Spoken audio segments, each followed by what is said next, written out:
At my wife's sister's wedding, my wife's sister introduced me to her boss as an unemployed loser. Her boss looked at me, smiled, and said to the bride, "You're fired. My name is Marcus Hale, and if you're expecting some sob story about how hard my life is, you're going to be disappointed. I've got a beautiful wife named Tessa, a house with good bones, and enough money in the bank to sleep easy at night. What I don't have, apparently, is the kind of job that impresses 20-something tech bros at wedding rehearsal dinners. But we'll get to that in a minute." The Harbor House was doing its best impression of class that Friday night. All dimmed Edison bulbs and exposed brick, the kind of place that charges $47 for what they call artisanal mac and cheese, but is really just pasta with fancy cheese. The private dining room was packed with my wife's family and a bunch of Bianca's work friends who looked like they'd stepped out of a LinkedIn ad. You know the type. Fresh haircuts, expensive watches they probably financed, and that particular brand of confidence that comes from having never been truly humbled by life. Bianca Ortiz, soon to be Bianca Reyes, poor bastard Jordan, is my sister-in-law, and tonight was her big moment to shine before the wedding tomorrow. She's 26, sharp as a tack, and has been climbing the corporate ladder at some tech investment firm in Chicago like her life depends on it. Which, knowing Bianca, it probably does. The girl's got more ambition than a real housewife at a charity auction, and about as much subtlety. I was sitting there, minding my own business and working on what had to be the world's most overpriced Caesar salad, when Bianca's voice cut through the dinner conversation like a buzzsaw through plywood. She'd had enough champagne to float a small yacht, and her filter had officially left the building. "So, Adrian," she was saying to this silver-haired guy who looked like he'd been born wearing a suit, "I absolutely love working at Luminate Ventures. I mean, the energy there is just incredible. We're growing so fast, and you always say you only respect winners, right?"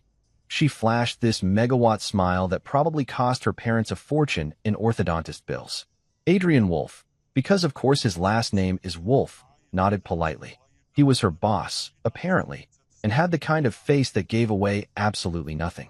Corporate poker face perfected over decades of telling people their dreams were stupid while somehow making it sound like a compliment. But Bianca wasn't done. Oh no, she was just getting warmed up. She turned toward me with this look that I'd seen before. The same expression my neighbor's cat gets when it's about to knock something expensive off a shelf just because it can. Unlike some people at this table who don't even have a job. The room went quieter than a church on Monday morning. Margaret, my mother-in-law, suddenly became very interested in her wine glass. Clive, the father-in-law, cleared his throat like he was trying to dislodge a golf ball. Jordan, the poor groom-to-be, looked like he wanted to crawl under the table and disappear until this whole marriage thing blew over. I felt Tessa's hand find mine under the table, giving it a little squeeze that said both, "I'm sorry," and "Please don't murder my sister at her rehearsal dinner." Smart woman, my wife. She knows me well enough to recognize when I'm calculating exactly how many different ways I could destroy someone's entire world before dessert arrives. The thing is, everyone at that table thought they knew my story. Unemployed Marcus, the deadbeat brother-in-law who married up and now spends his days doing God knows what while his successful wife pays the bills. I could practically hear their thoughts. Poor Tessa, stuck with that loser. At least Bianca's got her act together. What they didn't know, what none of them knew, except maybe Tessa, and even she didn't know the full extent, was that I had my fingers in more pies than a bakery owner with commitment issues. See, I like my home office. I like my garden. I like my peace and quiet and the ability to work in sweatpants if I damn well please. But that doesn't mean I'm sitting around eating bonbons and watching soap operas all day. I smiled at Bianca, the kind of smile you give a toddler who just announced they can fly. "You're absolutely right," I said, cutting another piece of lettuce. "I don't have a traditional job." She looked so pleased with herself, like she'd just solved world hunger or figured out how to make airline food edible. Her work friends chuckled, that uncomfortable kind of laughter people do when they're not sure if they should be laughing, but everyone else is doing it, so they might as well join in. Marcus is very creative with his time, Margaret offered weakly, bless her heart. She was trying to smooth things over, but it was like putting a Band-Aid on a severed artery. "Oh, I'm sure he keeps busy," Bianca said, her voice dripping with the kind of fake sweetness that could rot your teeth from across the room. "We all need our hobbies, right?" Hobbies. That's what she called it. I took another bite of my $40 rabbit food and nodded thoughtfully. Absolutely. Everyone needs something to keep them occupied. Adrian was watching this whole exchange with the intensity of a hawk watching a field mouse, but he stayed quiet. Smart man. In situations like this, it's usually better to let people dig their own graves rather than hand them the shovel. The conversation moved on to wedding details and work gossip, but I could feel the damage hanging in the air like smoke after a grease fire. Bianca had made her point loud and clear in front of her boss, her colleagues, and both our families. Marcus Hale was a loser, a disappointment, someone to be pitted rather than respected. I kept eating my salad and listening to the chatter, watching as Bianca basked in what she thought was her moment of triumph. She'd established the pecking order, put me in my place, and shown everyone exactly where she stood in the hierarchy of successful people. What she didn't realize was that she'd just started a clock ticking. See, I've learned something over the years. People reveal who they really are when they think you can't touch them. When they believe you're beneath them, that's when they show you their true colors. And Bianca had just painted herself in shades I wouldn't use to decorate a gas station bathroom. I finished my salad, complimented the bride on her choice of venue for tomorrow, and made small talk about the weather with Uncle Frank, who'd driven down from Milwaukee and had strong opinions about the Cubs' chances this season. All normal, all pleasant, all perfectly civilized. But inside, I was setting a timer. Because sometimes, the best response to being underestimated isn't to prove people wrong immediately. Sometimes, it's better to let them keep digging until they've made a hole so deep they can't climb out of it. Tomorrow was going to be a very interesting day. The drive home from Harbor House was quieter than a morgue at midnight. Tessa kept glancing at me from the passenger seat like I was a bomb that might go off if she hit the wrong pothole. She knows me well enough to recognize when I'm in what she calls my dangerously calm mode. That special state where I get so pissed off that I actually become more polite and reasonable, which somehow makes me 10 times scarier than if I just started yelling like a normal person. "You okay?" she finally asked as we pulled into our driveway, which was about as loaded a question as asking someone if they've stopped beating their wife. "Peachy," I said, and I meant it. I was better than okay. I was energized in the way that only comes from watching someone hand you exactly the ammunition you need to completely destroy their world. It's like Christmas morning, but instead of presents under the tree, you've got a perfectly wrapped opportunity for justice. Tessa went upstairs to do whatever mysterious nighttime ritual women do that involves 17 different skincare products and at least 45 minutes in the bathroom. I told her I needed to check some emails, which wasn't exactly a lie. It's just that the emails I needed to check weren't the kind most people would expect from someone who supposedly spends his days watching Netflix and scratching his ass. My study is my sanctuary, a room that Tessa lovingly calls my man cave, and I prefer to think of as my command center. Dark wood paneling, floor-to-ceiling bookshelves, and a desk that's older than most of the tech bros who probably make more in a year than my grandfather made in a decade.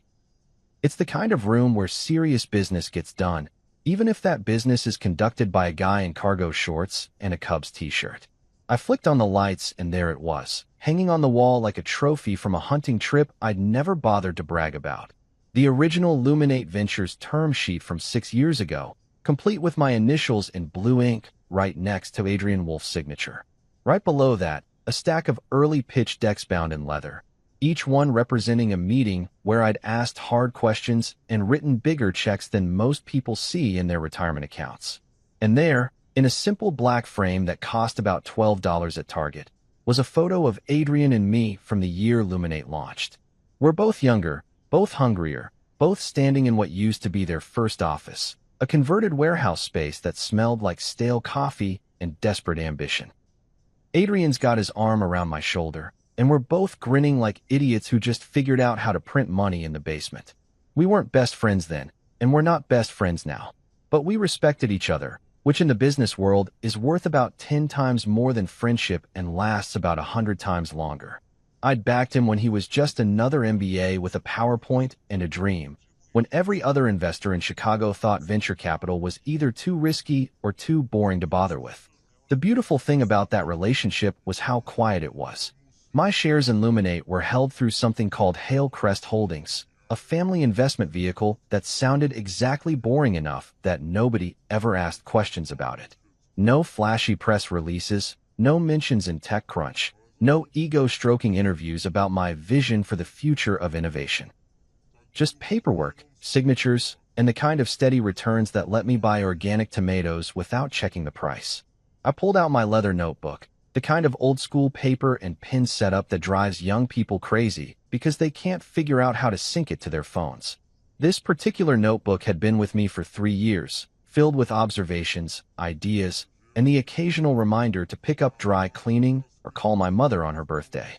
Tonight, I was adding a new entry. I wrote down the date, June 14th, and then carefully transcribed Bianca's exact words from dinner.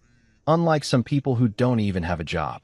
I noted the time, approximately 8:15 p.m., and the audience, her boss, several colleagues, both sets of parents, and about 20 other witnesses who'd remember this moment for very different reasons than they expected. Then I wrote down something else. The way she'd used status as a weapon, the casual cruelty of someone who'd confused job titles with human worth, and the particular kind of confidence that comes from believing you're untouchable because you work at a prestigious company. I also made note of tomorrow's wedding guest list, which Tessa had shared with me weeks ago when she was trying to figure out table assignments. Several Luminate partners would be attending. Elena Park, who sat on their board and had the kind of reputation that made grown CEOs break out in cold sweats. Priya Menon, who ran people and HR and could smell workplace drama from 3 time zones away. Kyle Durant, who handled investor relations and knew exactly which partners preferred their bad news delivered with coffee or bourbon. And Mira Voss, their strategy lead who could calculate the cost-benefit analysis of firing someone while simultaneously ordering catering for the company picnic. Perfect witnesses for what I was starting to think of as tomorrow's educational moment. The thing is, I wasn't planning revenge. Revenge is what angry people do when they want to hurt someone who hurt them. It's emotional, it's messy, and it usually backfires in spectacular ways that leave everyone worse off than when they started. No, what I was planning was much simpler and infinitely more effective. I was going to turn on the lights. See, most people live their lives in partial darkness, making assumptions about others based on incomplete information and surface-level observations. They see someone working from home and assume he's unemployed. They see someone who doesn't brag about his accomplishments and assume he doesn't have any. They confuse quiet confidence with weakness, humility with failure. Light has this amazing property. It shows you exactly what's been there all along. It doesn't create dust. It just makes visible the dust that was always floating around, invisible until someone flipped the switch. Bianca thought she knew who I was. Hell, most of my wife's family thought they knew who I was. The unemployed brother-in-law who'd married up and was coasting on his wife's success, probably counting the days until she came to her senses and traded up for someone with a real career and a LinkedIn profile worth bragging about. Tomorrow, they were going to learn that assumptions, like shadows, tend to disappear when you introduce enough light to the situation. I closed the notebook and leaned back in my chair, looking at that photo of Adrian and me. 6 years ago, we'd been 2 guys betting on the future of technology and each other. Now, one of us was running a successful venture capital firm, and the other was supposedly a deadbeat who couldn't hold down a job. The irony was so perfect it almost felt scripted. I heard Tessa's footsteps on the stairs, which meant she'd finished her skincare routine and was probably wondering if I'd spent the last hour plotting someone's demise or just checking sports scores. The truth, as usual, was somewhere in between. "Coming to bed?" she called from the hallway, her voice carrying that particular note of wifely patience that meant she'd already figured out I was up to something but had decided to pretend otherwise until morning. "Just finishing up?" I called back, closing the notebook and turning off the desk lamp. Tomorrow was going to be a very educational day for everyone involved. And the best part was, I wouldn't have to say a word. Saturday afternoon rolled around like a lazy cat in a sunbeam, all warm and peaceful and completely oblivious to the chaos that was about to unfold in approximately 4 hours. I was out in the backyard, tending to my tomato plants. The Cherokee purples were coming along nicely, and the San Marzanos looked like they'd actually produced something edible this year instead of the sad, shriveled disappointments I'd harvested last season. Gardening is one of those activities that people either get or they don't. Some folks think it's boring as watching paint dry, while others find it meditative as hell. I'm firmly in the second camp. There's something deeply satisfying about coaxing life out of dirt, about the predictable rhythms of watering and weeding and waiting. Plants don't lie to you, don't backstab you at dinner parties, and don't judge you based on your job title or lack thereof. I was giving the tomatoes their afternoon drink when I heard the sliding door open behind me. I didn't have to turn around to know it was Tessa. After 12 years of marriage, you develop a kind of spouse radar that can identify your partner's footsteps from 3 rooms away. What I could also sense, without looking, was that she had something on her mind. The way she walked across the patio had that particular deliberate quality that meant we were about to have what she calls a conversation, and what I call an interrogation disguised as casual chat. "Marcus," she said, settling onto the little wrought iron bench we'd bought at a garage sale 3 summers ago. Her voice had that carefully neutral tone that wives perfect somewhere around year 2 of marriage. The one that sounds relaxed but carries about 17 different subtexts underneath. "Hey, babe," I said, not turning around from my tomatoes. Sometimes it's easier to have important conversations when you're not making eye contact. Less pressure, more honest. "What's up? We need to talk about tonight." There it was. I'd been waiting for this conversation since we'd gotten home last night. Honestly surprised it had taken her this long to bring it up. Tessa's not usually one to let things simmer. She's more of a get it out in the open and deal with it type, which is one of the things I love about her. No games, no passive-aggressive hints, just straight talk from someone who's smart enough to see around corners. I finished watering the last plant and turned to face her. She was sitting with her hands folded in her lap, wearing that little sundress I'd bought her for her birthday, and the expression she gets when she's trying to figure out how to say something important without starting a fight. "Shoot," I said, settling down next to her on the bench that was definitely not designed for 2 full-grown adults, but somehow managed to hold us anyway. She took a breath, and I could practically see her organizing her thoughts. "Bianca was out of line last night. Way out of line. What she said was cruel and unnecessary, and I'm honestly embarrassed that she's my sister sometimes." She paused, looking out at the garden. "But Marcus, you had this look on your face when she said it. That scary calm look. And I know you well enough to know that look means you're planning something." Scary calm. That's what she called it. I preferred to think of it as strategic composure, but I guess tomato. "I'm not planning to cause a scene," I said, which was absolutely true. Scenes were messy, dramatic affairs that involved raised voices and public confrontations. What I had in mind was much more elegant than that. "But you are planning something," she pressed, "because my wife didn't get to where she is in life by accepting half answers and deflection." I considered how much to tell her. Tessa knew about my connection to Luminate. She'd been there when I'd first started working with Adrian, had listened to me debate the pros and cons of various investments over dinner for years. What she didn't know, because I'd never seen a reason to burden her with the details, was exactly how significant my stake in the company had become over time. "I'm planning to let Bianca see people instead of labels," I said finally. "Sometimes people need a little perspective adjustment, you know? A gentle reminder that the world doesn't actually revolve around their job title and annual salary." Tessa studied my face with the intensity of a detective examining evidence. "How gentle are we talking here?" "Gentle enough that no one gets hurt," I said. "Not so gentle that the lesson gets missed." She was quiet for a moment, and I could practically hear the gears turning in her head. Tessa's got one of those minds that can see 3 moves ahead in any conversation, which makes her dangerous at board games and invaluable in marriage negotiations. "Marcus," she said slowly, "I love my sister. I do. But I also love truth. And the truth is that Bianca has been getting away with being casually cruel to people for years because she's smart and successful, and our parents think that makes her behavior acceptable." She turned to look at me directly. "If someone needs to teach her that actions have consequences, I'd rather it be you than life itself. You'll be kinder about it." That was my wife, cutting straight to the heart of things with surgical precision. Most people would have spent 20 minutes dancing around the issue, trying to protect everyone's feelings and avoid conflict. Tessa just laid it out plain. Bianca needed to learn something, and better she learn it from family than from strangers who wouldn't care about collateral damage. "What if it gets ugly?" she asked. "What if she doesn't take the lesson well? Then I'll step in," I promised. "If things go sideways, if she gets genuinely hurt instead of just humbled, I'll make it right." But Tessa, she called me a loser in front of her boss, her colleagues, and both our families. She used my supposed failure as entertainment for her work friends. That's not just mean, it's stupid. And sometimes stupid needs consequences. Tessa nodded slowly. She'd been there last night, had seen the casual cruelty in her sister's voice, the way Bianca had turned my perceived weakness into her moment of superiority.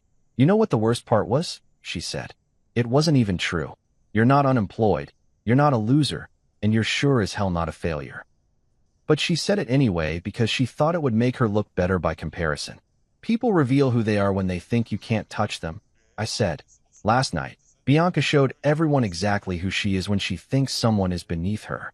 And tonight, she gets to find out who I actually am.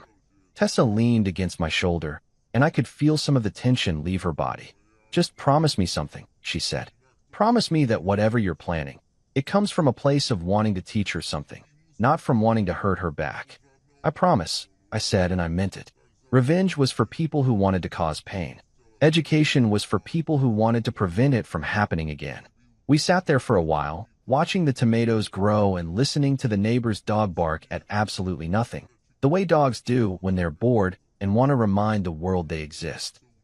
In a few hours, we'd be getting dressed for Bianca's wedding, putting on our fancy clothes and our public faces and pretending that last night never happened. But it had happened. And tonight, we were all going to learn something about the difference between assumptions and reality. I should go start getting ready, Tessa said eventually, standing up and brushing imaginary dirt off her dress. Yeah, I said. Big day ahead. She paused at the sliding door and looked back at me.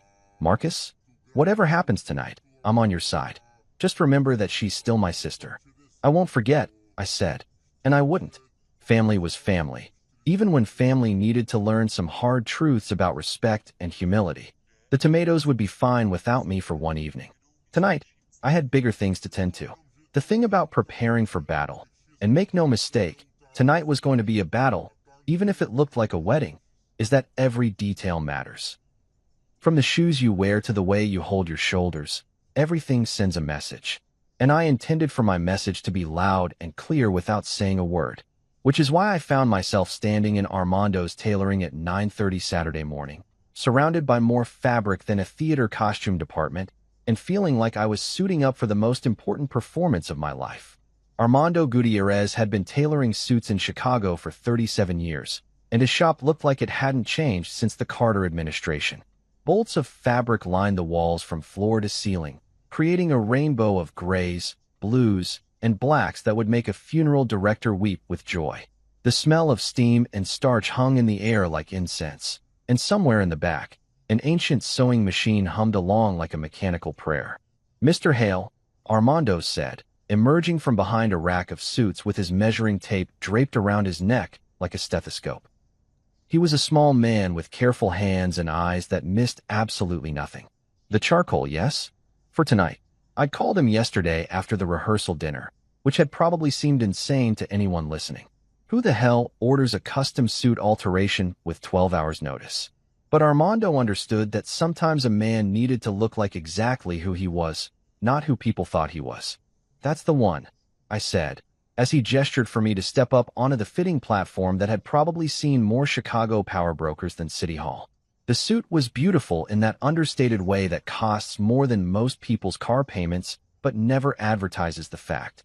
Charcoal gray wool that felt like liquid mercury, cut in a classic style that wouldn't look out of place in a boardroom or at a state dinner. Not flashy, not trendy, just impeccably made and perfectly fitted to suggest that the man wearing it had his shit thoroughly together. Arms up, Armando instructed, sliding the jacket over my shoulders with the reverence of a priest handling communion wafers. His hands moved quickly, pinning and adjusting with the muscle memory of someone who'd done this dance thousands of times. You want to look like money without looking like you're trying to look like money, yes? Exactly, I said. The man understood the assignment. He stepped back, studying the hang of the jacket with the intensity of an art critic examining a Picasso. Dignity, he said, nodding once. Dignity is the cleanest line. Everything else is just showing off. While he worked his magic with pins and chalk, I thought about the psychology of clothing. Most people think fashion is shallow, all surface and no substance. But anyone who's ever walked into a room and felt underdressed knows better. Clothes are armor, communication, and confidence all rolled into one. Tonight, I needed to look like someone who belonged in the same conversation as venture capitalists and tech executives, not like someone who'd wandered in from the unemployment line. The shirt, Armando said, producing a crisp white cotton button-down that looked like it had been pressed by angels. Simple, clean, nothing fancy because fancy makes people think you're trying too hard. I nodded. The shirt was perfect, expensive enough to signal quality, simple enough to avoid looking desperate for attention. Paired with the charcoal suit, it would create exactly the impression I was going for. Quiet competence, understated success, the kind of man who didn't need to prove anything to anyone because his record spoke for itself. And the tie? He asked, holding up 3 options like a sommelier presenting wine choices. I considered the options. A bold navy with subtle pattern that screamed, "Look at me," a conservative gray that whispered, "I'm boring but reliable," and a brushed silver that suggested, "I'm interesting enough to notice, but not so flashy that you'll remember what I was wearing instead of what I said." "The silver," I said, "but not a regular tie clip. Something simple." Armando nodded approvingly and disappeared into the back room, returning with a slim platinum tie bar that caught the light without throwing it around like a disco ball. It was the kind of piece that whispered rather than shouted, elegant without being ostentatious. "Your wife gave you this?" he asked, and I realized I'd been unconsciously touching the tie bar. "3rd anniversary," I said.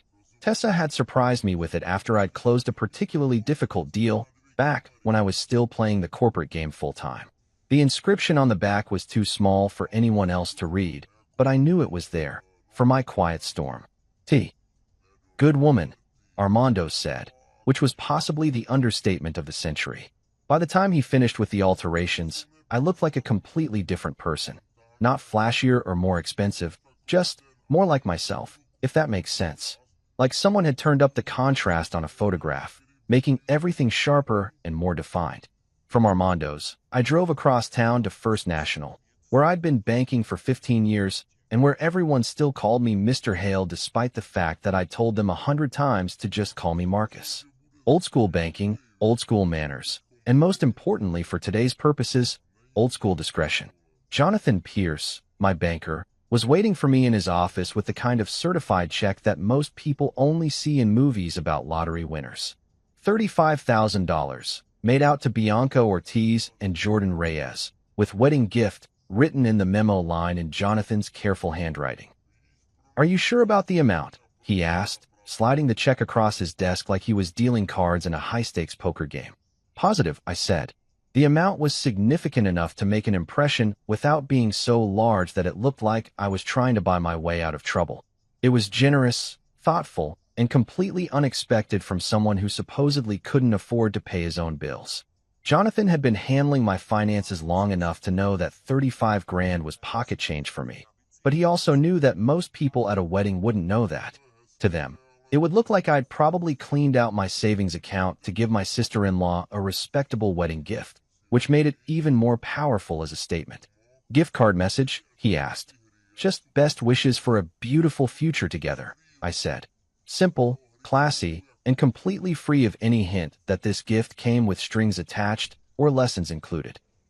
From the bank, I made one more stop, Elite Transportation, where I booked a car service to the Lakeshore Conservatory. I could have driven myself, but arriving in a professionally chauffeured car sent a different message than pulling up in my 5-year-old Honda. Tonight was about perceptions, and every detail mattered. The driver would pick me and Tessa up at 5:30, giving us plenty of time to arrive fashionably on time rather than anxiously early. I specified that I wanted their most understated vehicle, not the white stretch limo that screamed, "Look at me," but the black sedan that whispered, "I belong here." By 3 o'clock, everything was in place. The suit hung in my closet like a soldier's uniform ready for battle. The check sat in my jacket pocket like a loaded weapon. The car was booked, the timeline was set, and all that remained was waiting for the moment when the lights would come on and everyone would see exactly what had been hiding in the shadows.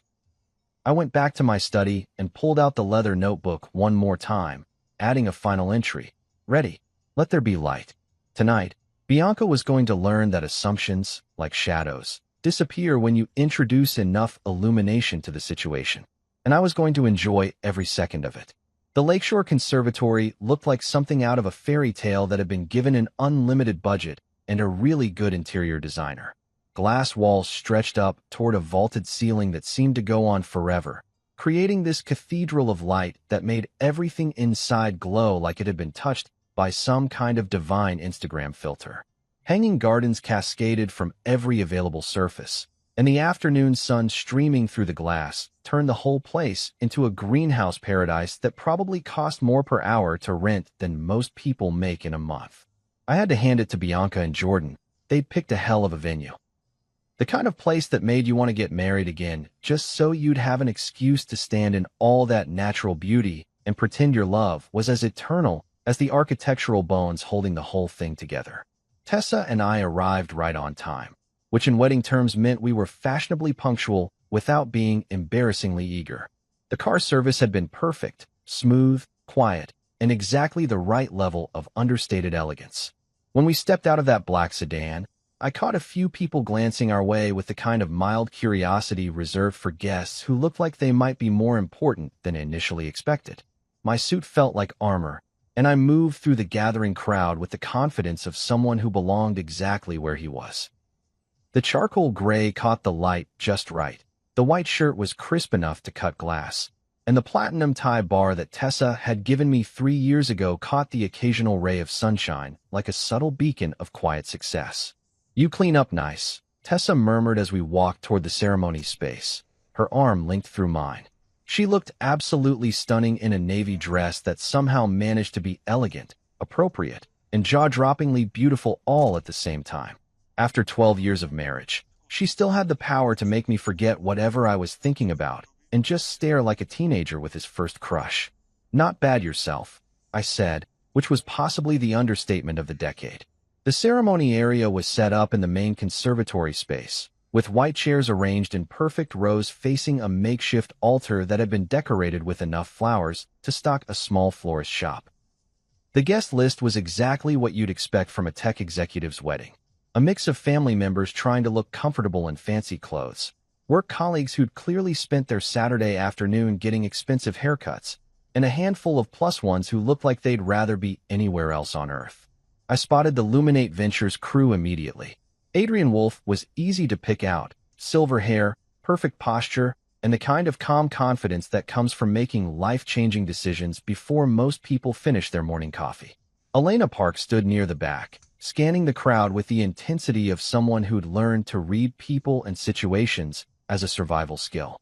Priya Menon was chatting with what looked like other wedding guests, but I could tell she was cataloging everything she saw for future reference. Kyle Durant had that slightly uncomfortable look of someone who'd rather be reviewing quarterly reports than making small talk about centerpieces. Perfect witnesses for what was coming later. But right now, none of that mattered. Right now, this was just a wedding, and despite everything that had happened at the rehearsal dinner, despite whatever was going to unfold during the reception, I had to admit that Bianca looked absolutely beautiful. She appeared at the back of the conservatory right on schedule, and I'll be damned if she didn't take my breath away. The dress was some kind of flowing ivory creation that looked like it had been designed by angels with excellent taste and unlimited budgets. Her hair was perfect, her makeup was flawless, and when she started down the aisle on Clive's arm, she looked like every bride should look on her wedding day, radiant, happy, and completely convinced that she was the center of the universe. I wasn't going to take that away from her. Whatever lessons needed to be learned could wait until after she'd had her moment in the spotlight. Wedding days were sacred, even when the bride happened to be someone who'd spent the previous evening using your supposed failures as entertainment for her work friends. Clive looked proud as hell walking his younger daughter down the aisle, and I caught Margaret dabbing at her eyes with a tissue that had probably cost more than most people's lunch. Family moments like this transcended whatever petty bullshit had happened at dinner parties or would happen at receptions. This was about love, commitment, and the hope that two people could build something beautiful together. The officiant was some friend of Jordan's who'd apparently gotten ordained online specifically for this occasion, which should have been tacky, but somehow worked perfectly in the conservatory setting.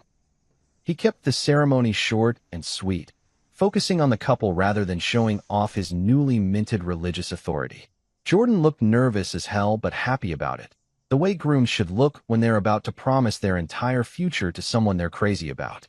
When Bianca reached the altar and Clive placed her hand in Jordan's, the poor guy looked like he'd just won the lottery and was afraid someone was going to tell him it was all a mistake. The vows were sweet, if a little rehearsed. Bianca had clearly spent hours crafting something that sounded spontaneous while actually being perfectly polished, which was very her. Jordan went for sincerity over sophistication, stumbling slightly over his words, but making up for it with genuine emotion that had half the audience reaching for tissues. When they kissed, the conservatory erupted in applause and camera clicks, and for that moment, all the drama and tension from the night before seemed to evaporate like morning mist. This was what weddings were supposed to be about. Two people making promises to each other while surrounded by everyone who loved them. But then came the photo session, and that's when things started to get interesting again. Margaret went into full mother-of-the-bride mode, shepherding Bianca around the conservatory like a personal publicist working the red carpet at the Oscars. Every conversation was a networking opportunity. Every introduction was a chance to show off her successful daughter to an audience of colleagues and industry connections. "Elena, you simply must meet my daughter," I heard Margaret saying as she practically dragged Bianca toward the Luminate board member. Bianca's been such an asset to Adrian's team. I kept my distance, chatting with the florist about the hydrangeas and watching the social dynamics play out like some kind of corporate theater performance. Bianca was in her element, working the crowd with the skill of someone who'd learned early that success was as much about who you knew as what you knew. She introduced herself to investors, charmed the plus ones, and generally held court like a queen receiving tribute from her subjects. Every conversation reinforced her position as the successful sister, the one who'd made something of herself, the family member everyone could be proud of. And through it all, I watched and waited, because I knew that in about an hour, all of this careful image management was going to come crashing down like a house of cards in a hurricane. But for now, let her have her moment. Let her bask in the admiration and the congratulations and the general sense that she'd achieved everything she'd worked for. The reckoning could wait until cocktail hour. Cocktail hour at the Lakeshore Conservatory was like watching a carefully choreographed ballet performed by people who'd all had just enough champagne to think they were better dancers than they actually were. The string quartet, for classical musicians who probably made more per hour than most people's daily wages, had set up in the corner and were working their way through what I recognized as a playlist designed to sound sophisticated without being so highbrow that it made the tech bros uncomfortable. The bar was doing steady business, serving drinks with names like Eternal Bliss and Love's First Kiss to guests who were clearly more interested in the alcohol content than the romantic branding. I'd grabbed a bourbon, just bourbon, no cutesy wedding name required, and positioned myself near the west wall where I had a clear view of the entire room and easy access to both exits. Old habits from my consulting days, when reading a room could mean the difference between closing a deal and watching it walk out the door. Tessa was making the rounds, doing that thing wives do at family events where they somehow manage to talk to everyone, remember everyone's kids' names, and keep an eye on their potentially volatile husband all at the same time. Every few minutes, she'd catch my eye across the room and give me a little smile that said both, "behaving yourself," and "I love you even when you're plotting someone's professional downfall." The Luminate Ventures crowd had naturally gravitated toward each other, forming the kind of insular professional cluster that happens whenever people who work together find themselves at social events. Adrian was holding court near the floor-to-ceiling windows that overlooked the lake, nursing what looked like scotch and listening to Kyle Duran explain something with the kind of animated hand gestures that suggested either passion or panic. Elena Park was working the room like the seasoned board member she was, making strategic conversation with other guests while keeping one eye on the Luminate team dynamics. Priya Menon had found herself talking to Margaret about something that involved a lot of nodding and polite laughter, while Miravas was examining the conservatory's architecture with the analytical intensity of someone who couldn't turn off the strategic planning part of her brain, even at a wedding. It was perfect. They were all here, all relaxed, all in party mode, and completely unprepared for what was about to unfold. I was working on my second bourbon and contemplating the irony of the situation when I saw Bianca making her way across the room toward Adrian with the determined stride of someone on a mission. She'd changed from her ceremony dress into something more cocktail appropriate.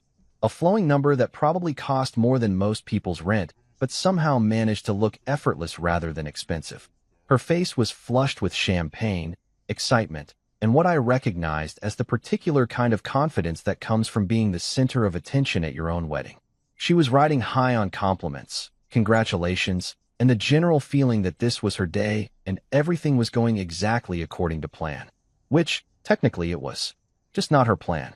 "Adrian," she called out as she approached, her voice carrying that bright, slightly too loud quality that people get when they've had just enough alcohol to amplify their natural personality traits. "I've been wanting to introduce you to someone." The string quartet hit a particularly melodic passage just as she reached Adrian's little conversational cluster, and I watched several other guests turn to see what was happening. Perfect timing, really. Couldn't have choreographed it better if I'd tried. Adrian turned toward her with that polite attention that successful executives give to social interactions they can't avoid but aren't particularly invested in. "Of course, Bianca. Congratulations again on a beautiful ceremony." "Thank you." She practically beamed at the compliment. "But I wanted you to meet my family. Specifically, my brother-in-law." She gestured toward me with the kind of theatrical flourish that would have been at home on a game show. "Adrian, meet Marcus, the unemployed loser I was telling you about."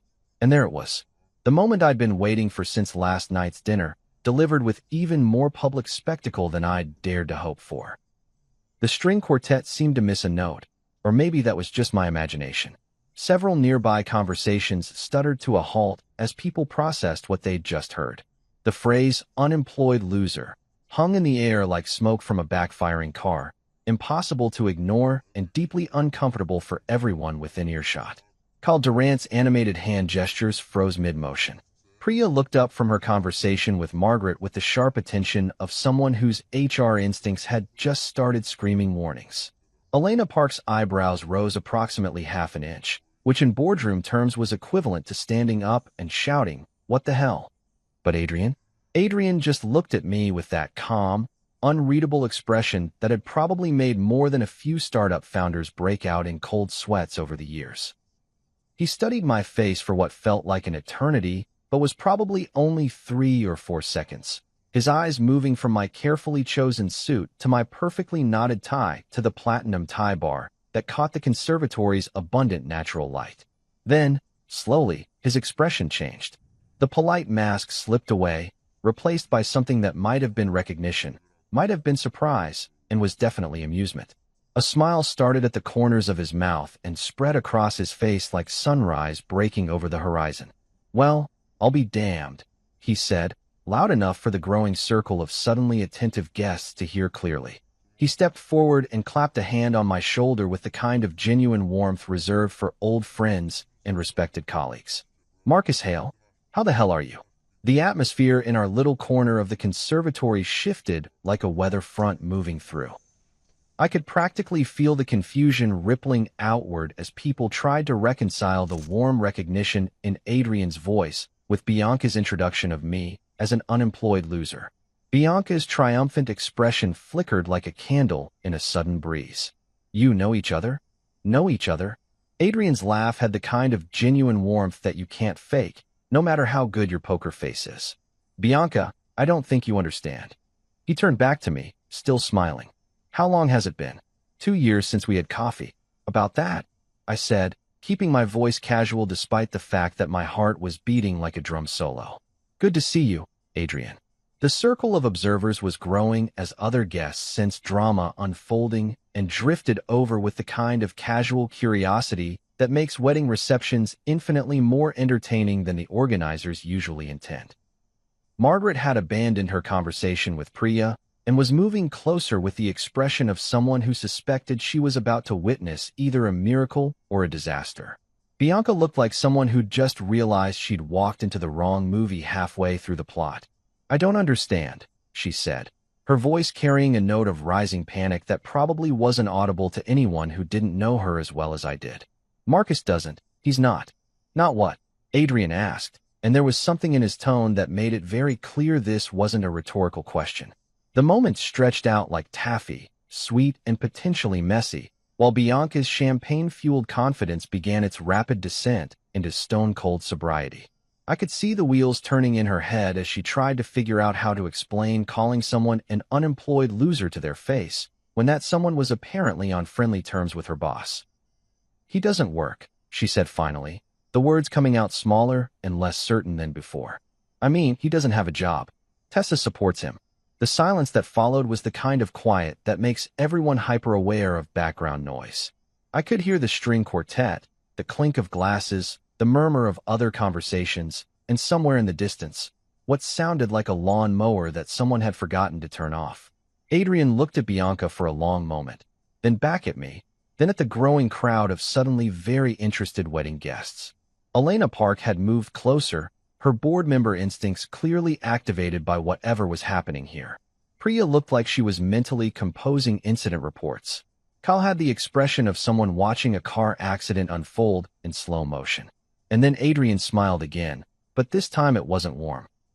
This time it was the kind of smile that corporate executives give right before they explain why your department is being eliminated. "Bianca," he said, his voice carrying clearly across the suddenly attentive crowd, "you're fired." The words landed like a meteor hitting the conservatory floor. Several guests made small, involuntary sounds of surprise. Someone's champagne glass slipped from nerveless fingers and shattered against the stone floor with a crystalline crash that seemed to echo for far longer than physics should have allowed. Bianca's face went through what had to be 5 different expressions in the space of 2 seconds: confusion, disbelief, panic, anger, and finally a kind of desperate hope that this was all some kind of elaborate joke that would make sense if she just waited long enough. "What?" The word came out as barely more than a whisper. This is a joke, right? It's my wedding day." "No," Adrian said, his voice steady and completely without humor. "It's not." And that's when the real show began. The silence that followed Adrian's declaration lasted exactly long enough for everyone within earshot to process what they'd just witnessed. Then, like a dam bursting, the quiet shattered into a cacophony of whispered conversations, sharp intakes of breath, and the kind of nervous energy that fills a room when something dramatic happens and nobody's quite sure how they're supposed to react. I stayed perfectly still, watching Bianca's face cycle through what had to be the 5 stages of career grief and fast forward. Denial was already giving way to anger, and I could practically see the moment when her brain shifted from "this can't be happening" to "someone's going to pay for this." "You can't be serious," she said, her voice gaining strength and volume as the shock wore off. "Adrian, this is my wedding day. There are 100 people here. This is..." She gestured wildly at the conservatory, the guests, the string quartet that had stopped playing entirely and was now pretending to tune their instruments while obviously listening to every word. "This is insane." Adrian didn't raise his voice. He didn't need to. When you've spent years making decisions that affect people's lives and livelihoods, you develop a particular kind of calm authority that makes shouting unnecessary and usually counterproductive. "No, Bianca," he said, each word clear and measured. "What's insane is mocking a family member at his own dinner table. What's insane is using someone's perceived status as entertainment for your colleagues. What's insane is thinking that cruelty is acceptable as long as you're punching down instead of up." The crowd around us had grown considerably. What had started as maybe a dozen curious onlookers was now closer to 30 people, including most of the Luminate Ventures team and a good chunk of the wedding party. Margaret was pushing through the cluster of guests with the determined expression of a mother hen whose chicks were under attack. Clive followed behind her, looking like a man who'd suddenly realized his peaceful retirement was about to be interrupted by family drama of epic proportions. "But he doesn't work." Bianca's voice was climbing toward hysteria, and I could see several guests exchanging uncomfortable glances. "He sits at home all day while Tessa pays the bills." I was just being honest. That's when Elena Park stepped forward, and I had to admire the way she moved through the crowd like a shark cutting through water. Board members don't get to where they are by avoiding difficult conversations, and Elena had the kind of presence that made even venture capitalists stand a little straighter. "Honest about what, exactly?" Elena asked, her voice carrying the kind of polite interest that experienced executives use when they're about to dismantle someone's argument piece by piece. "What do you actually know about Marcus's professional situation?" Bianca looked at Elena like she'd just been asked to solve calculus in her head while juggling flaming torches. He doesn't have a job. Everyone knows that. He's been unemployed for years. Everyone knows that, Elena repeated, and somehow managed to make it sound like the most ridiculous statement anyone had ever uttered. She glanced at Adrian, then at me, then back at Bianca. Based on what information? Based on the fact that he doesn't go to an office. Bianca's composure was completely gone now, replaced by the kind of desperate defensiveness that people exhibit when they realize they've stepped in something much deeper than they originally thought. He stays home. H.E. Gardens. He doesn't talk about work because he doesn't have any. Priya Menon had materialized at Elena's shoulder with the silent efficiency of someone whose job involved cleaning up workplace disasters before they became lawsuits. She was holding what looked like her phone, but I suspected she was recording this conversation for future reference. HR directors don't survive long in competitive industries without developing excellent documentation habits. So your assessment of someone's professional worth, Priya said in the kind of carefully neutral tone they probably teach in graduate programs for human resources, is based entirely on whether they commute to a traditional office environment. That's not. Bianca started, then stopped, apparently realizing that she was digging herself deeper with every word. Look, this is ridiculous. Adrian, you know I'm a good employee. I bring in clients. I close deals. I work 80-hour weeks. You can't fire me because of some family drama. Adrian's expression didn't change, but something shifted in his posture that made it clear he was about to deliver what corporate America calls a teachable moment. You're right about one thing, he said. You do work hard. You are smart. You have closed deals and brought in clients. He paused, and in that pause, I could practically hear Bianca's hopes rising. But respect isn't optional at Luminate Ventures. It's not something you get to turn off when you're with family, or when you think someone can affect your career, or when you've had a few drinks and want to impress your colleagues. Kyle Durant had moved closer during this exchange, and I could see him taking mental notes with the focus of someone who understood that this conversation was going to become company legend within about 24 hours. Investor relations professionals live for moments like this, not because they enjoy watching people get fired, but because they understand that how a company handles difficult situations reveals everything about its actual values versus its marketing copy. When you introduced Marcus as an unemployed loser, Adrian continued, his voice carrying clearly across the now silent crowd, you weren't just being cruel to a family member. You were demonstrating exactly how you treat people when you think they have no power to affect your life. Margaret had finally reached the inner circle of this corporate soap opera, and she looked like a woman prepared to go to war for her daughter. Now, just wait 1 minute, she said, her voice carrying the kind of maternal authority that had probably ended thousands of childhood arguments with nothing more than tone. Bianca made a mistake, but firing her at her own wedding is completely inappropriate. Mrs. Ortiz, Elena said, turning toward Margaret with the kind of respectful attention that board members give to important stakeholders. I understand this is difficult. But your daughter didn't just make a casual comment. She used someone's perceived professional failure as entertainment for her colleagues at a family event in front of multiple Luminate partners. And Priya added with the precision of someone reading from an invisible HR manual. She did so while representing herself as a Luminate employee to clients and industry contacts who were present at the dinner. I could see Bianca starting to understand the scope of what she'd stepped in. This wasn't just about hurt feelings or family drama. This was about professional judgment, workplace culture, and the kind of behavior that venture capital firms absolutely cannot afford to have associated with their brand. But Marcus isn't even. She started, then stopped as she finally, began to realize that maybe, just maybe, she didn't actually know what she thought she knew.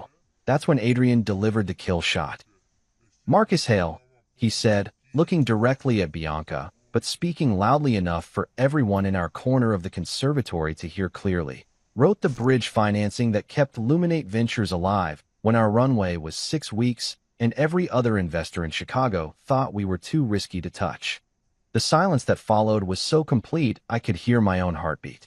Somewhere in the distance, a caterer dropped what sounded like an entire tray of glassware, but even that seemed muffled compared to the ringing quiet around our little group. He backed this firm when no one else would.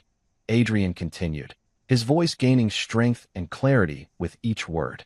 When we were three guys in a converted warehouse space, living on ramen noodles and venture capital dreams, Marcus wrote a check that let us survive long enough to prove our concept. He asked for nothing public, no press releases, no board seat, no ego stroking, just equity and faith.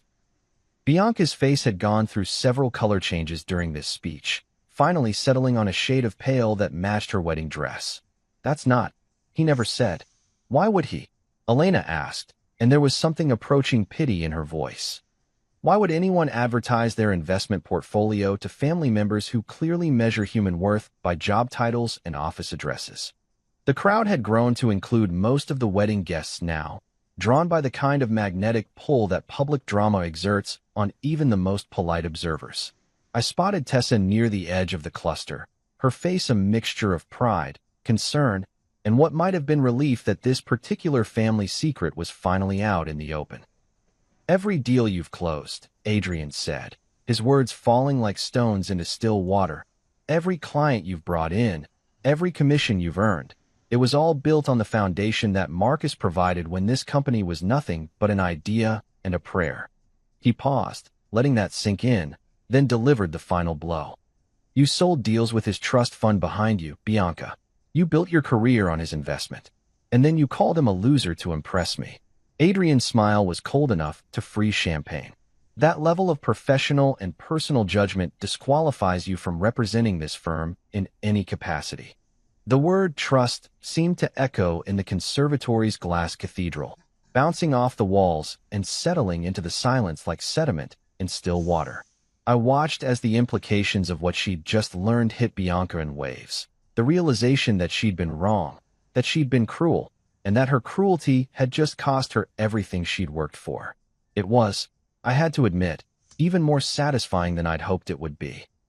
The aftermath of a professional execution carried out in public is a lot like watching a building collapse in slow motion.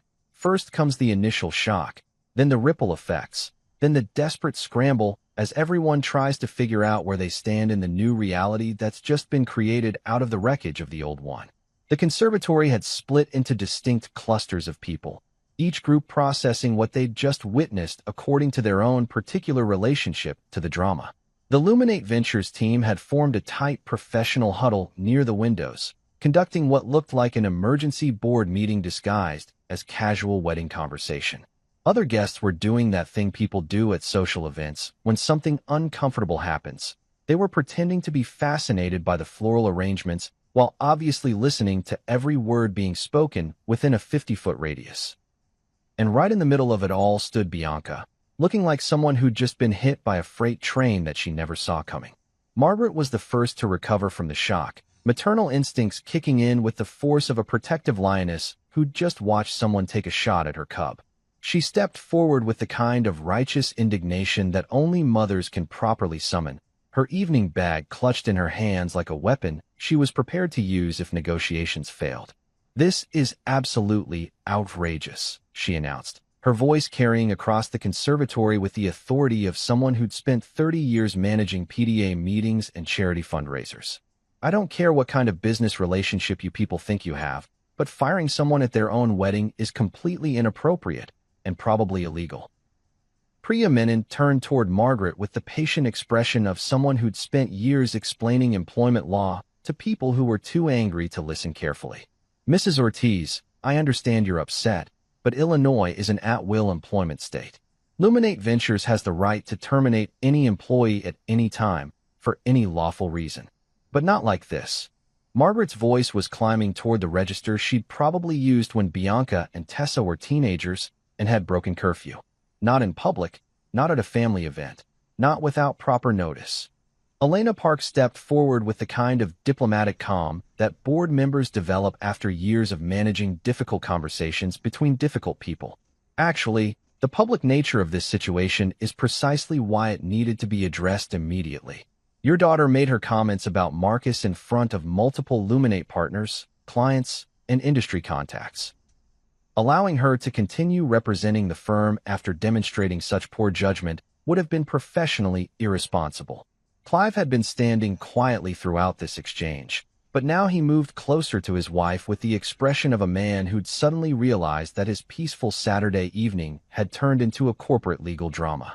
"Margaret," he said quietly, "maybe we should hear them out." Hear them out.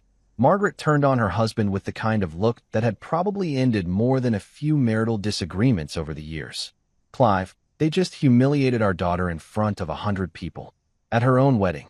That's when Bianca finally found her voice again, though it came out smaller and more uncertain than anyone had probably ever heard from her before.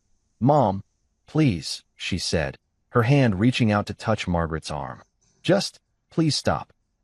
The simple request seemed to deflate some of Margaret's maternal fury, though her protective instincts were still clearly running at full throttle. "Honey, you don't have to accept this. We can get lawyers. We can fight this." "With what grounds?" Bianca asked, and there was something in her voice that suggested she was finally beginning to understand the full scope of what had just happened. "Mom, they're right. I screwed up. I screwed up badly." Jordan had been standing off to the side during this entire exchange, looking like a man who'd signed up for a wedding and accidentally found himself in the middle of a corporate thriller. He moved closer to his new wife with the kind of awkward protectiveness that people show when they want to help, but have absolutely no idea what kind of help would actually be useful. "Bianca," he said softly, "we can figure this out. It's just a job. There are other jobs." The look she gave him was the kind of expression that probably appeared on the Titanic when someone suggested that the iceberg was just a minor navigation issue.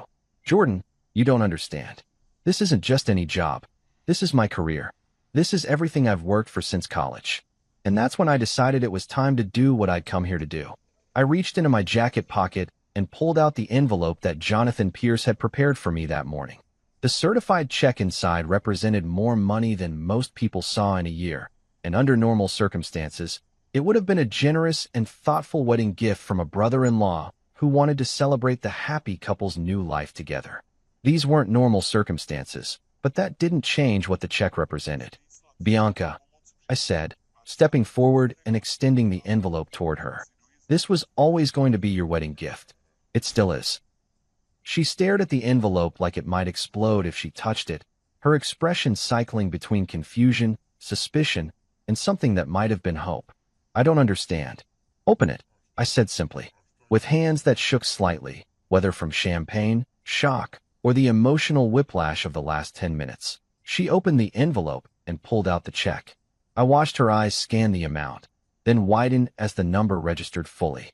$35,000, she whispered, looking up at me with an expression I'd never seen on her face before. It was confusion and gratitude and shame and anger all mixed together in a cocktail that probably didn't have a name. "Why would you? After what I said, after what just happened?" "Because weddings deserve clean starts," I said, loud enough for the crowd of observers to hear clearly.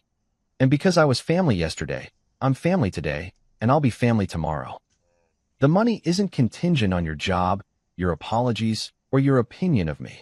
Jordan was staring at the check over his wife's shoulder, his expression suggesting that $35,000 represented more financial security than he'd ever expected to see in one place at one time. "Marcus, we can't accept this. Not after." "Yes, you can," I said firmly. "This gift isn't about what happened at dinner last night, and it's not about what happened here tonight. It's about the fact that you two are starting a life together, and new lives deserve support from family, even when family members sometimes say stupid things to each other." Tessa had worked her way through the crowd during this exchange, and now she appeared at my side with the kind of timing that only comes from 12 years of marriage and an almost supernatural ability to know when your spouse needs backup. "The check was Marcus's idea," she said, addressing both Bianca and the crowd of witnesses who were still hanging on every word of this family drama. "He ordered it yesterday morning, before the rehearsal dinner, before anything that happened last night." The implications of that timeline seemed to hit Bianca like a physical blow. She'd called me a loser at dinner, not knowing that I'd already planned to give her and Jordan enough money to pay off student loans, make a down payment on a house, or start the kind of emergency fund that most young couples only dream about. "I don't deserve this," she said, her voice barely above a whisper. "Maybe not," I agreed, which probably wasn't the most diplomatic response, but was certainly the most honest one. "But Jordan does. And more importantly, This isn't about what anyone deserves. It's about what family does for family, even when family screws up. The silence that followed was different from the earlier quiet, less shocked, more contemplative. I could see people processing not just what had happened, but what it meant about forgiveness, family, and the difference between consequences and cruelty. The money isn't the lesson, Bianca, I said finally. The lesson is that actions have consequences, but family is family. You lost your job tonight because of the choices you made. You're getting this gift because of the choices I made. Two different things, based on two different sets of values. She nodded slowly, tears starting to track down her cheeks in lines that were probably going to play hell with her wedding makeup. I'm sorry, she whispered. Marcus, I'm so sorry. I know, I said. And I did know. The apology wasn't going to undo the damage, but it was a start. The thing about watching someone's entire professional world collapse in real time is that eventually, the shock wears off and you're left with the practical question of what happens next. Bianca was standing there holding a $35,000 check and the smoking ruins of her career, while a conservatory full of wedding guests tried to figure out whether they should pretend this whole thing never happened or start taking notes for the stories they'd be telling at dinner parties for the next 5 years. That's when Priya Menon stepped forward with the kind of professional composure that reminded everyone why HR directors get paid the big bucks to clean up messes that other people create. Bianca, she said, her voice carrying the neutral tone that human resources professionals perfect somewhere around their second week on the job. Obviously, this situation is unprecedented, and we need to handle the transition in a way that's fair to everyone involved. Translation. We're going to fire you professionally instead of just dramatically, because we're a real company and not a reality TV show. Bianca looked up from the check she'd been staring at like it might contain the answers to life's deepest mysteries. What does that mean exactly? Priya pulled out her phone with the efficiency of someone who'd probably handled more termination procedures than most people had hot dinners. It means we're going to structure your exit properly, even though the circumstances are unusual. Paid leave through the end of the month, health coverage continuation for 60 days, and a reference letter that focuses on your professional achievements rather than today's incident. The relief that crossed Bianca's face was so obvious you could have seen it from the parking lot. Whatever else had happened tonight, she wasn't going to be left completely high and dry with no income and no benefits while she tried to figure out how to rebuild her career from scratch. However, Priya continued, and that single word carried enough weight to crush a small building. If you're interested in potential future opportunities with Luminate Ventures, there would be conditions.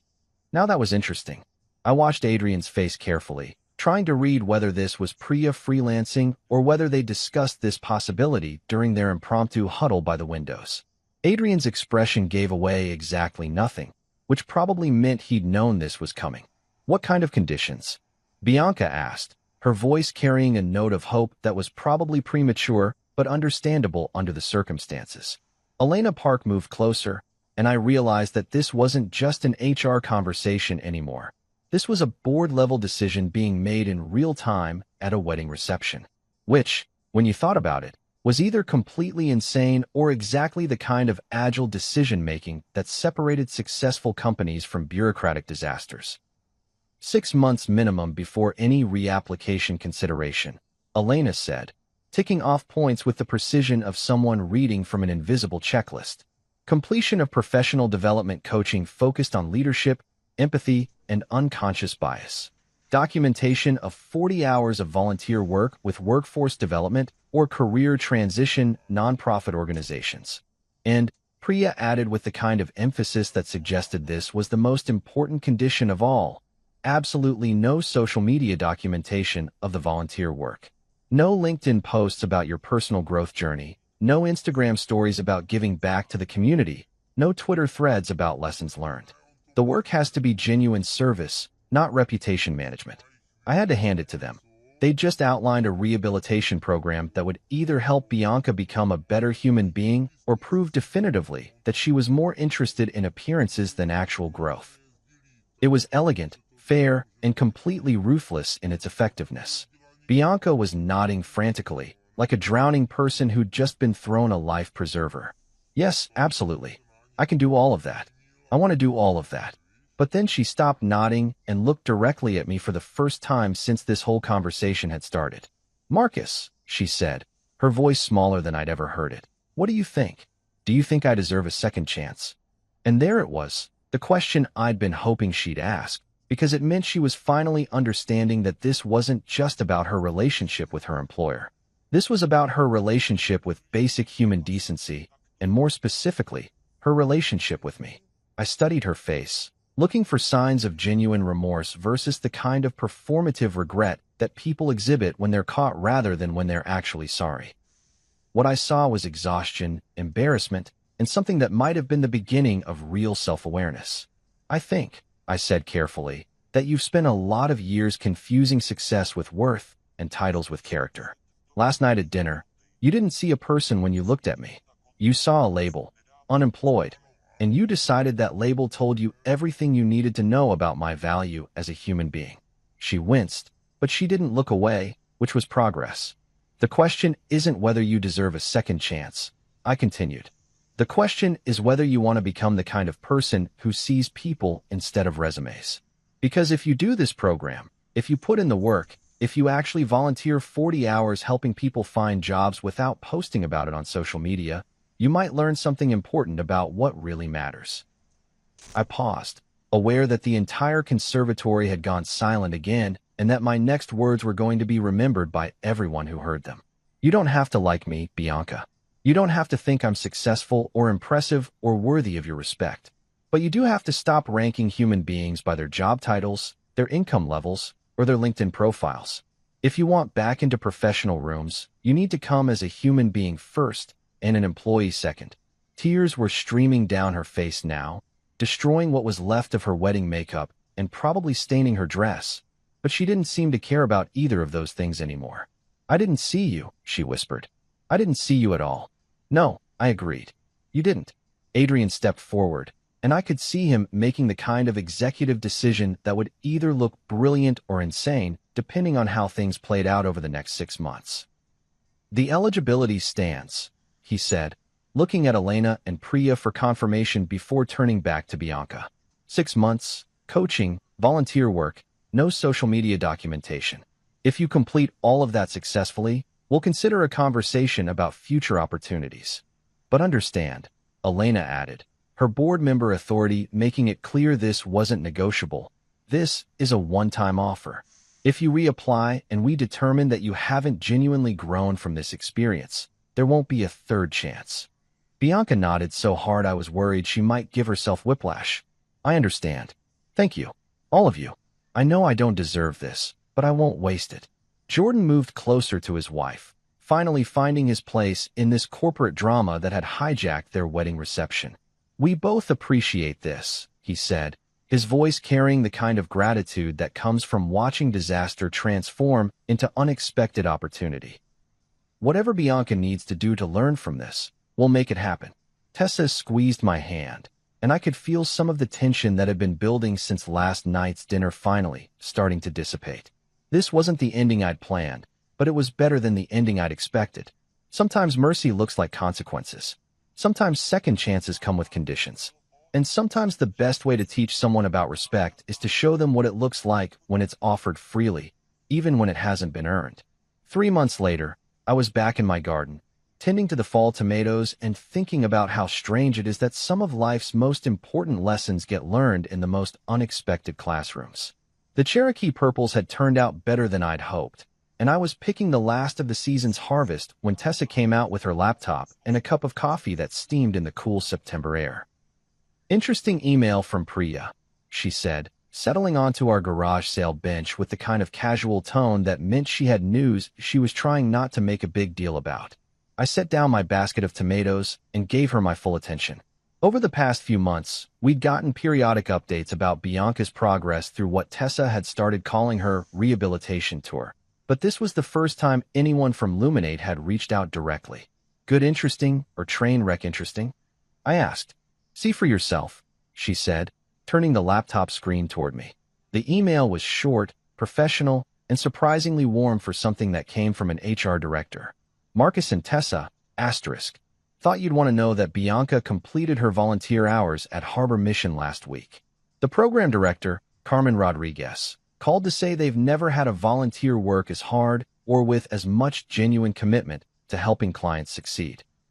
Bianca has been running resume workshops, mock interview sessions, and job search strategy groups.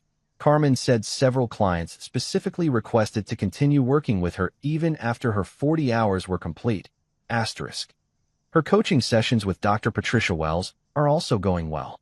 Patricia reports significant progress in recognizing and addressing unconscious bias, though she notes that Bianca still has work to do on distinguishing between confidence and arrogance. Asterisk. No social media posts, no public relations efforts, no attempts to turn this experience into personal branding content. Just work, asterisk. Thought you should know, asterisk. Best regards, asterisk. Priya asterisk. I read it twice, then handed the laptop back to Tessa. Huh indeed, she said, closing the laptop and sipping her coffee. She called me last week, you know? Bianca did. That was news to me. Tessa and her sister had been texting occasionally, brief, careful exchanges that focused on logistics rather than emotions, but they hadn't actually talked since the wedding. What did she say? She apologized.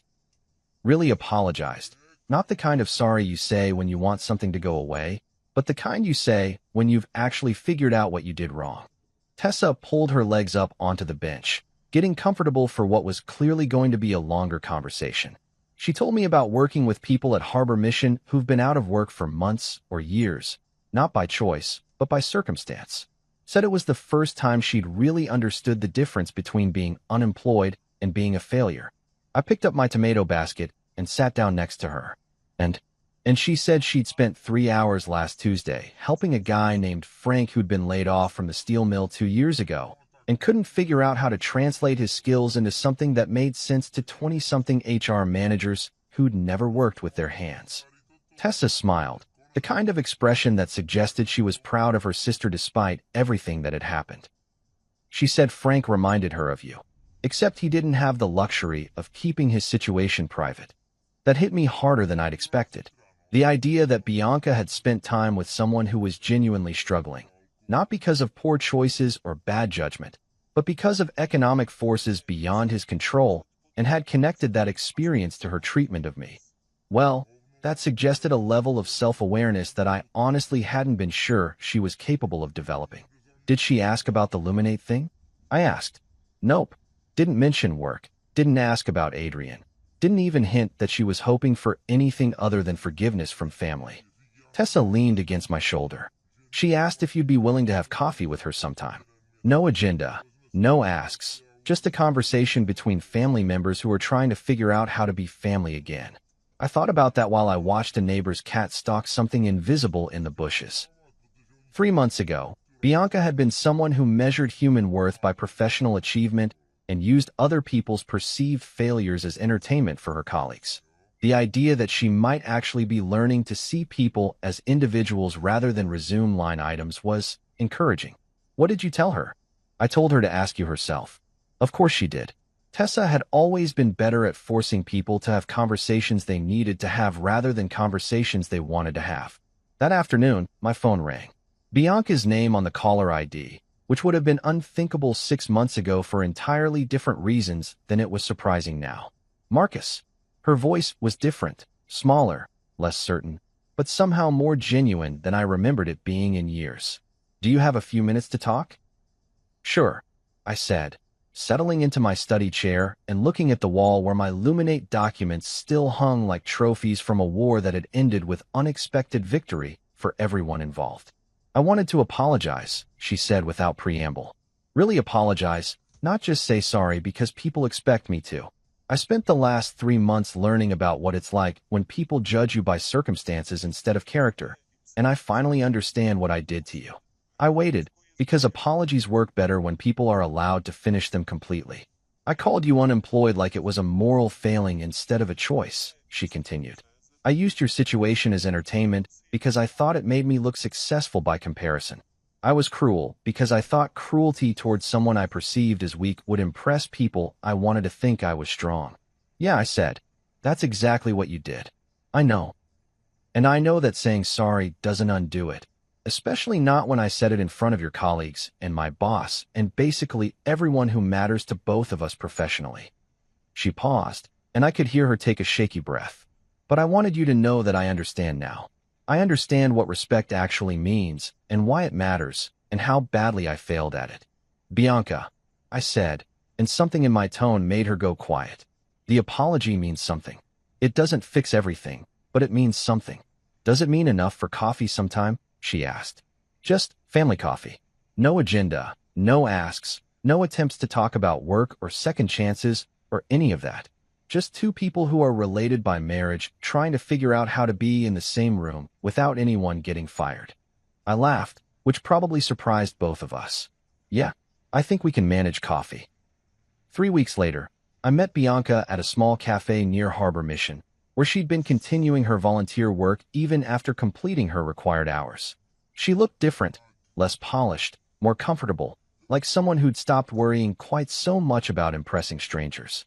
We talked for 2 hours about everything except work. She told me about Frank, the laid-off steel worker who'd landed a job as a manufacturing coordinator after she'd helped him reframe his experience in language that tech companies could understand. I told her about my tomatoes, my investment philosophy, and why I'd never wanted the kind of public profile that most venture capital partners seem to crave. When she left, she hugged me goodbye, not the obligatory family event hug, but the kind that suggests you actually like the person you're hugging. 2 months after that, Adrian called to tell me that Bianca had reapplied to Luminate Ventures. Her coaching was complete, her volunteer work had expanded into a regular commitment, and Dr. Wells had written a recommendation that suggested genuine personal growth rather than performative rehabilitation. "What do you think?" he asked. I said, looking out at my winter garden where next year's possibilities were sleeping under the soil, "that people can change if they want it badly enough. And I think Bianca wants to. She got the job. Different role, smaller territory, but a real second chance based on real growth." And at Sunday dinner last week, she sat across from me and said, "I didn't see people before. I saw ladders. Ladders are fine for roofs," I told her, "just not for hearts." She laughed, then cried, then thanked Tessa for standing between us until we could stand together. At Luminate, Adrian and I shared coffee in the quiet glass conference room where we'd first shaken hands 6 years ago. "You didn't have to step in at the wedding," he said. "You didn't have to say it out loud," I replied. We both smiled. Respect, it turns out, isn't just theory. It's policy, it's practice, and in our family, it's now a rule. Never call someone a loser when you've never bothered to ask them who they really are. And if you forget, well, there's enough light in this house to remind you.